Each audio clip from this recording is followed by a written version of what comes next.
Welcome to the Billboard Mastery Podcast, where you will learn the correct way to identify, evaluate, negotiate, perform due diligence on, select the construction type, build, rent the ad space, and operate billboard signs. And now, here is your host, the guy that built from scratch the largest privately owned billboard company in Dallas-Fort Worth, Frank Rolfe. Some billboards have wooden poles. Some billboards have steel poles. And some billboards have no poles. This is Frank Rolfe, the Billboard Mastery Podcast. We're going to be talking about billboards that are not held up because of poles that are stuck in the ground, but billboards that are affixed to sides of buildings or even roofs of buildings. Now, these have typical names known as wall mounts or roof mounts, and it's pretty descriptive because that tells how the sign is held up in the air, how it's held over and doesn't blow over in the wind.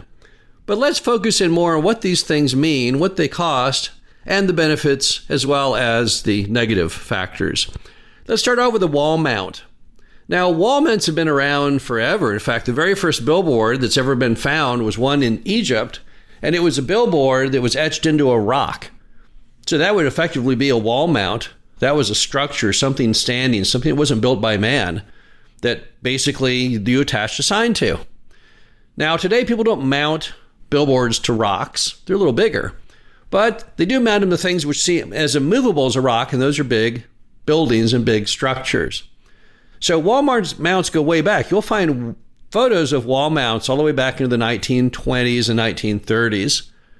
Pretty common there. And you've probably seen, even prior to that, those billboards that were for mailed pouch tobacco on the roofs of barns. That was a form of a wall mount. They were taking use of that structure, that barn, to display that sign. But the modern wall mount pretty much comes in two categories. Number one, a wall mount that's built around a frame, and the other is a vinyl which attaches directly to the wall. Now, the frame is the old original. So back in the day, particularly with 30-sheet posters, which are put up using what is basically wallpaper back in the old days, the frame was there to hold up the panels, and the frame is what was actually bolted into the wall. And then they would go up and post their little wallpaper billboards inside that frame. And of course, you can still wrap vinyl around those frames, and you see frames all over. Typically, they're 8-sheet sized, roughly 5 by 12 feet, and 30-sheet sized, roughly 12 by 24 feet. But regardless of the size, it's all the same technology. It's basically just a frame made of metal with wooden or metal panels inside of it that is bolted to the side of the wall. Now, the problem, of course, with the frame concept on a building is it does require some degree of engineering and potential damage, and it's not really that attractive to the building's owner. So it's hard to sell people on a wall mount unless they have a undesirable building, something like a parking garage where they don't really care about the aesthetics. And the frames are heavy, and they do require structural engineering. So, the frame is the old traditional way to do it. But that got replaced later with the advent of putting in stainless steel hooks directly into the building, in which case you can take the vinyl and stretch the vinyl around those hooks, which eliminates the need for the frame. Now, that wasn't possible until the advent of vinyl, because prior to that, all billboards were painted, or the ones that were even printed and put on with wallpaper paste. They still required some kind of underlying panel to hold them up. But when they brought out vinyl and you print the sign directly on what holds it up, that gave you a whole new possibility, and that was in putting that directly on the building, or at least what looks like directly on the building. It's still not stuck to the building. It's still held away from the building, but not by much, by a very, very small span, because that vinyl is stretched between stainless steel hooks that go all the way around the perimeter of the sign. This also doesn't cause really any engineering work. You're not adding any wind load to the sign, to the building in any way.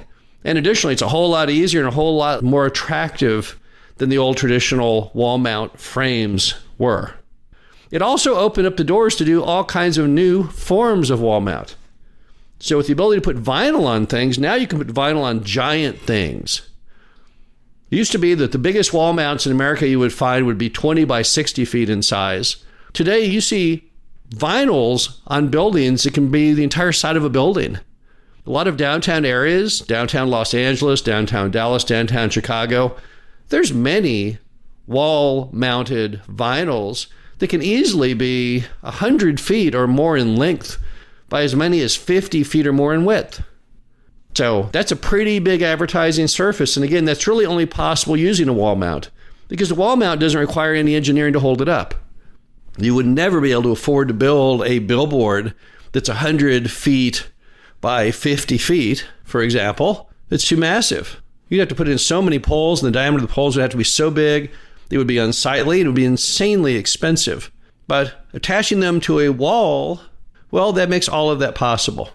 And it can be many different things. It could be a grain elevator, big parking garage. There's no limitation. If you got a wall that can be viewed from a highway, then you have a potential spot. There's another type of building-related product, and that's called the roof mount.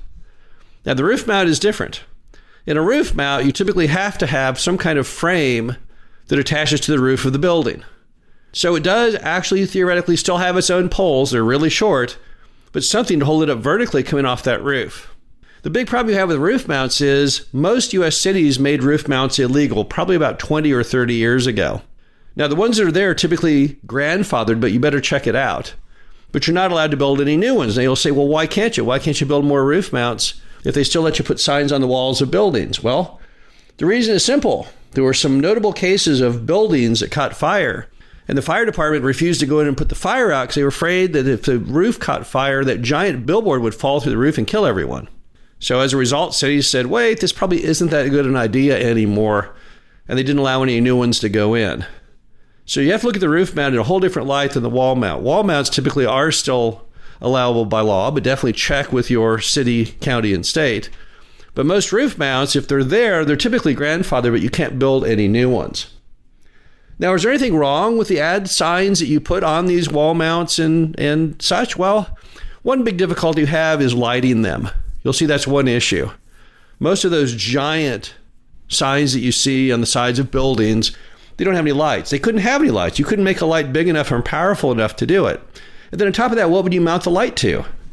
The whole beauty was putting the vinyl on the building, but how do we get lights on that? Then we'd have to build all kinds of supportive structures have giant arms coming out with giant heavy bulbs and ballasts and power, and there's no power there to connect to anyway.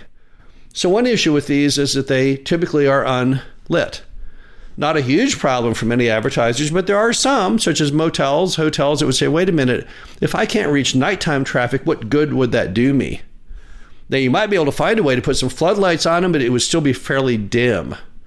So that's one downside, is that you can't really put lights on them very easily. Another big issue is just the cost. It's pretty expensive to print those giant vinyls. And as we all know, vinyls fade over time. You can't put a vinyl on something and expect it to last 10 or 20 years. So in those really large vinyl applications you see in some downtown areas, a whole side of a building, that's going to be a big price as well.